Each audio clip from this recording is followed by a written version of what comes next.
Olá, meus amigos e minhas amigas. O Internacional fez o dever de casa na última rodada, vencendo o Vitória no estádio Beira-Rio. Não foi um jogo daqueles tão fáceis assim para o Internacional.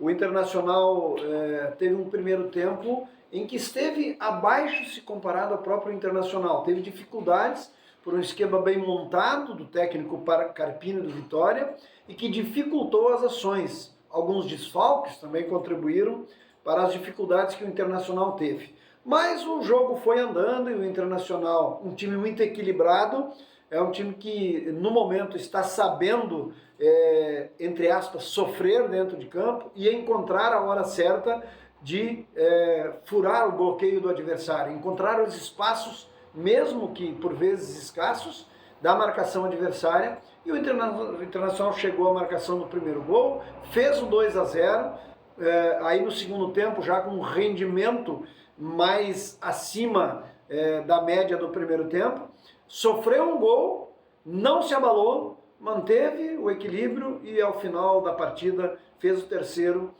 garantindo a soma de 3 pontos e uma condição privilegiada na tabela. Por que eu falo privilegiada? É que eu estou comparando o Inter com o próprio Internacional de um mês atrás, que brigava para sair de perto da zona do rebaixamento. O Inter é um time totalmente modificado, enquanto formação, parcialmente, mas sobretudo enquanto atitude dentro de campo, enquanto forma de se comportar. E o técnico Roger, com a ajuda do Paulo Paixão, com a ajuda provavelmente do D'Alessandro na organização e na gestão do vestiário do Internacional, são os grandes responsáveis por essa mudança de atitude que está levando o Inter a brigar pela parte de cima da tabela. O Internacional é hoje, tranquilamente, um dos clubes candidatíssimos a inteirar o G4. Claro que isso pode não se confirmar ao final do campeonato. Afinal de contas, são 10, 11 rodadas, no caso do Inter ainda, e os adversários também estão evoluindo, alguns deles melhorando o seu desempenho.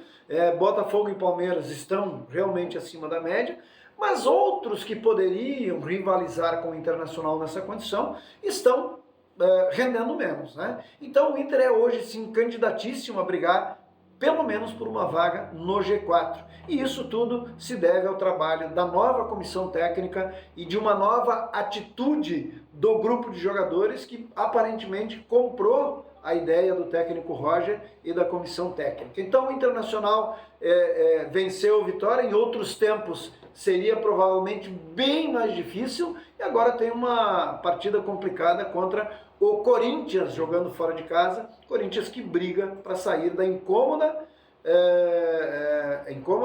parceria, praticamente, da zona do rebaixamento, né? O Corinthians está lá há muito tempo e não consegue sair dali.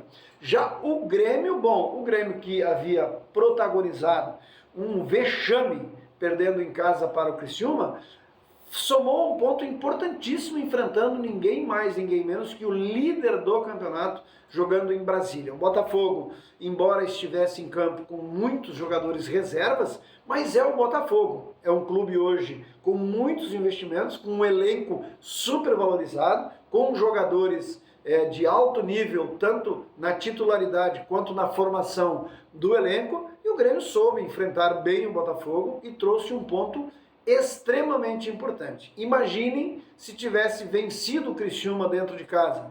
Seriam 4 pontos. E o Grêmio estaria hoje muito mais folgado nessa relação complicada aí com o Z4. Agora, o Grêmio precisa prestar atenção nessa parte de baixo. O Grêmio só está fora da zona do rebaixamento porque Corinthians e Fluminense, especialmente esses dois, estão fazendo uma força danada para ficar ali dentro do Z4 e não sair. Se esses times começarem a melhorar o seu desempenho, o Grêmio pode ter problemas. Então é preciso agora, né, começando para o jogo da sexta-feira, enfrentando Fortaleza, somar os 3 pontos, compensar a derrota para o Criciúma, para de vez se afastar do Z4. Um empate e, principalmente, uma derrota vão deixar o torcedor do Grêmio com os cabelos em pé. Porque, repito, se Fluminense e Corinthians começarem a fazer resultados, a situação do Grêmio pode realmente se complicar bastante. Abram o olho, os gremistas, porque a coisa ainda não está bem definida. Muito obrigado por acompanhar aqui, nos acompanhar aqui nas plataformas da RDK. Curta o nosso conteúdo e, se puder, é claro, compartilhe. Volto na próxima terça-feira.